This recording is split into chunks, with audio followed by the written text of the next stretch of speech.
Population interaction. आज हम लोग पॉपुलेशन इंटरेक्शन के बारे में समझते हैं।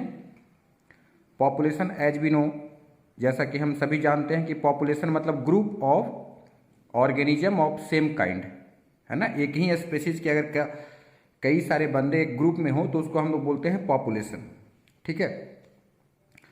तो पॉपुलेशन में दो पॉपुलेशन का आपस में इंटरेक्शन होता है, ठीक है।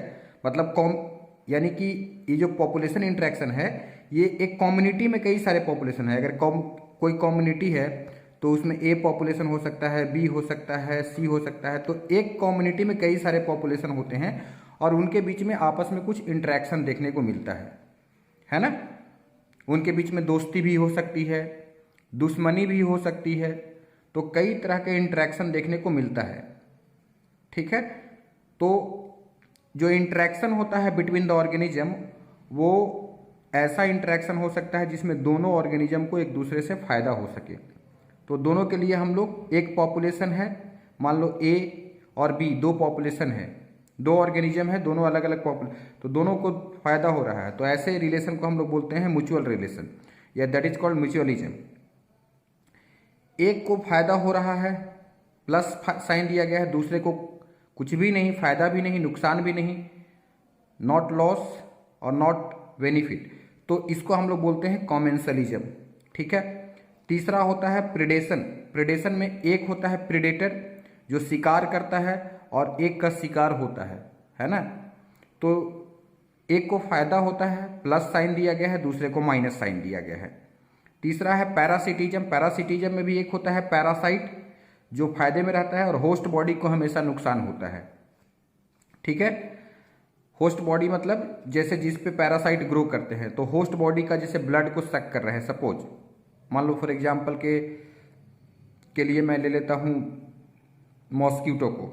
मॉस्क्यूटो जो है एक प्रकार का पैरासाइट है, ह्यूमन पैरासाइट है, तो ये ह्यूमन को नुकसान पहुंचाता है। तो इस तरीके से आप देख सकते हैं कंपटीशन में दोनों को नुकसान होता है, लड़ाई झगड़ा होगा दोनों को नुकसान होगा। अमेंसिलिज्म एक ऐसा है रिलेशन जिसमें कि एक को निगेटिव होता है और दूसरे को न्यूट्रल रहता है, नॉट अफेक्टेड, ठीक है।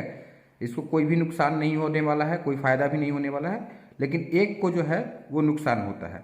और न्यूट्रल एक रिलेशन नहीं है, मैंने ऐसे ही लिख दिया है, 0-0 है, तो यहाँ पे तो कोई इंटरेक्शन नहीं है। तो कुछ ऐसे भी केसेस मिलते हैं जो न्यूट्रलिज्म के एग्जाम्पल होते हैं, ठीक है।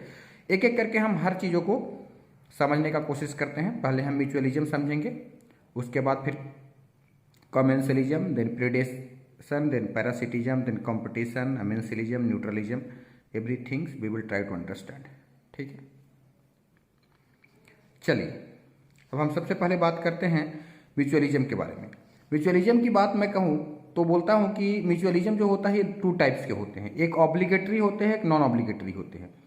जैसे म्यूचुअल रिलेशनशिप जो है ये वर्ड ही खुद अपने आप में ऑब्लिगेटरी है। ऑब्लिगेटरी का मतलब दो ऑर्गेनिज्म के बीच में एक ऐसा रिलेशन जिसमें दोनों एक दूसरे पे पूरी तरीके से डिपेंडेंट हो लाइफ साइकिल को कंप्लीट करने के लिए, है ना। दोनों एक दूसरे पे पूरी तरीके से लाइफ साइकिल को कंप्लीट करने के लिए डिपेंडेंट हो, दोनों एक दूसरे के बिना नहीं रह सकते हैं, ठीक है। तो ऐसे रिलेशन को हम लोग ऑब्लिगेटरी बोलते हैं, ठीक। तो ऑब्लिगेटरी में मतलब सीधा सीधा म्यूचुअलिज्म। अब एक प्लस प्लस और भी रिलेशन होता है जो नॉन ऑब्लिगेटरी होता है, इसको हम लोग बोलते हैं प्रोटो कॉपरेशन। प्रोटो कॉपरेशन, ठीक है। तो प्रोटो कोऑपरेशन जो है ये रिलेशन है। अब यहाँ पे देखो, यहाँ पे मैंने कुछ एग्जांपल दिया है। जैसे म्यूचुअलिज्म है, म्यूचुअलिज्म जो होता है वो क्या होता है, ऑब्लिगेटरी रिलेशन होता है। ऑब्लिगेटरी रिलेशन हो गया, ठीक है। म्यूचुअलिज्म क्या हो गया, ऑब्लिगेटरी रिलेशन हो गया। मतलब सिम्बायोटिक रिलेशन है, दोनों एक दूसरे के लिए सिम्बायोटिकली एसोसिएटेड है, दोनों को फायदा हो रहा है, ठीक है। तो म्यूचुअलिज्म में क्या खासियत है, को इवोल्यूशन होता है, को एक्सटेंशन होता है, एग्जिस्टेंस होता है, साथ ही साथ इवॉल्व होंगे और साथ ही साथ जो है वो रहेंगे, और मरेंगे तो दोनों साथ ही साथ रहेंगे। इसका सबसे बेस्ट एग्जाम्पल जो होता है वो है लाइकेन। लाइकेन किसका एसोसिएशन है, algae and fungi fungi. Lichen is the association between algae and fungi, ठीक है, जिसमें एल्गी जो होता है वो मास्टर की तरह काम करता है और फंजाई जो होता है वो स्लैब के तरह काम करता है। तो मास्टर और स्लैब का जो रिलेशन होता है उसको हम लोग बोलते हैं हेलियोटिज्म, ठीक है।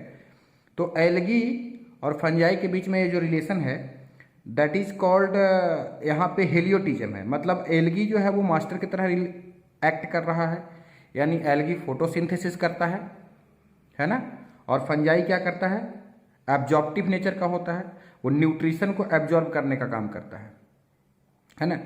आप सभी लोग जानते हैं कि एल्गी में रूट तो होता नहीं है, ये रूटलेस प्लांट होता है।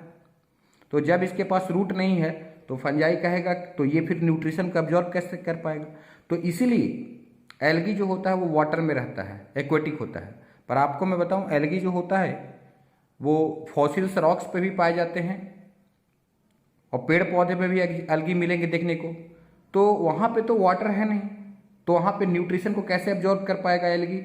तो इसलिए उसके साथ साथ पानी और न्यूट्रिशन को एब्जॉर्ब करने के लिए फंजाई होता है, फंजाई एब्जॉर्प्टिव नेचर का होता है। तो ये एब्जॉर्ब करता है न्यूट्रिशन को और वाटर को, और मतलब रूट का काम करेगा, और ये फोटोसिंथेसिस करता है, ये फोटोसिंथेसिस करके फंजाई को न्यूट्रिशन फूड भी प्रोवाइड करेगा। तो दोनों को इसमें फायदा होता है, ठीक है। इससे लाइकेन जो है कोर्स इवोल्यूशन में देखोगे तो लाइकेन जो है वो जब इवॉल्व हुआ है, ऐसा नहीं एल्गी पहले इवॉल्व हुआ, एल्गी सेपरेटली पहले वाटर में आया है, लेकिन लाइकेन जो है इवॉल्व हुए हैं, मतलब उसके साथ साथ एल्गी और फंजाई दोनों एक ही साथ इवॉल्व हुआ।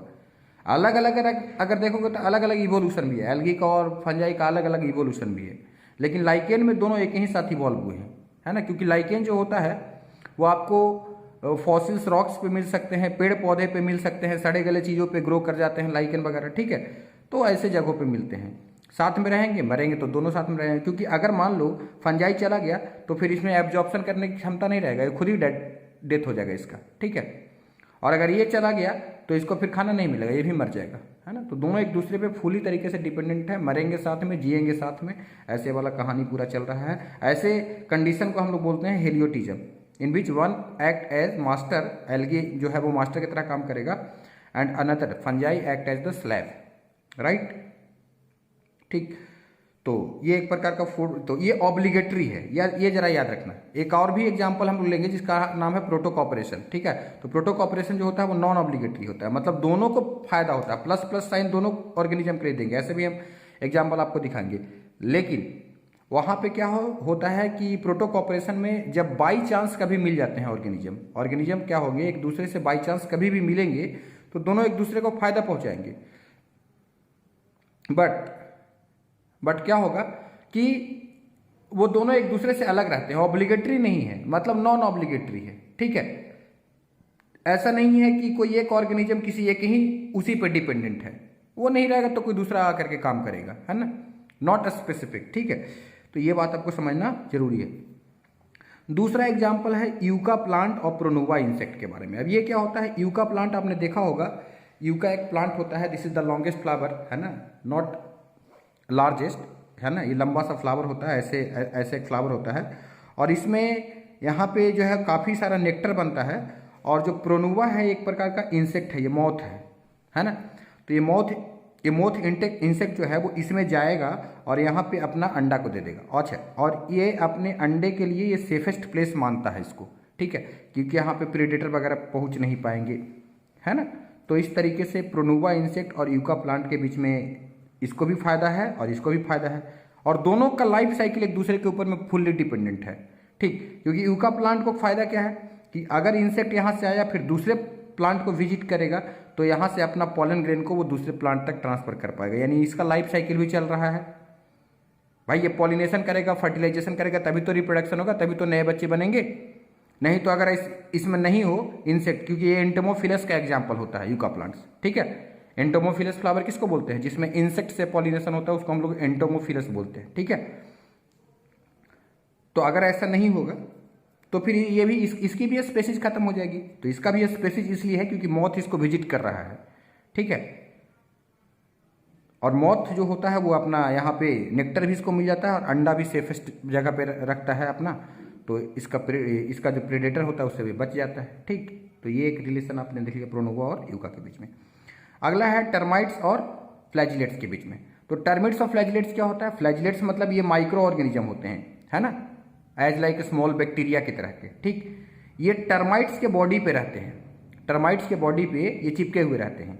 अब टर्माइट्स जो होते हैं वो ग्रो कहाँ पे करता है? जैसे लकड़ी वगैरह जो होता है, वो जो बूडी पार्ट होते हैं वहाँ पे ग्रो कर जाते हैं टर्माइट्स, है ना। टर्माइट्स जो होते हैं वो लकड़ी जो होता है, वुड होता है, उस पर ग्रो कर जाता है। तो टर्माइट्स जब उस पर ग्रो करता है लकड़ी पे, जैसे मान लो ये वुड का पार्ट है और यहाँ पे ये आपका टर्माइट्स है, ठीक है कि नहीं? ऐसे मान लो ये टर्माइट्स है, ठीक है। टर्माइट्स है, बर्ड्स मत समझो, है ना, एक छोटा सा चीटी टाइप का होता है और इसके सरफेस पे ये सब फ्लैजिलेट्स ग्रो कर रहे हैं। तो ये जो फ्लैजिलेट्स होते हैं वो सीक्रेट करते हैं एंजाइम, जिसकी वजह से इसमें जो सेलुलोज वगैरह होता है वो डिजॉल्व होता है और इसको ये सक कर लेता है आसानी से, ठीक। तो ये भी एग्जाम्पल हो जाएगा इसका। समझ में आया?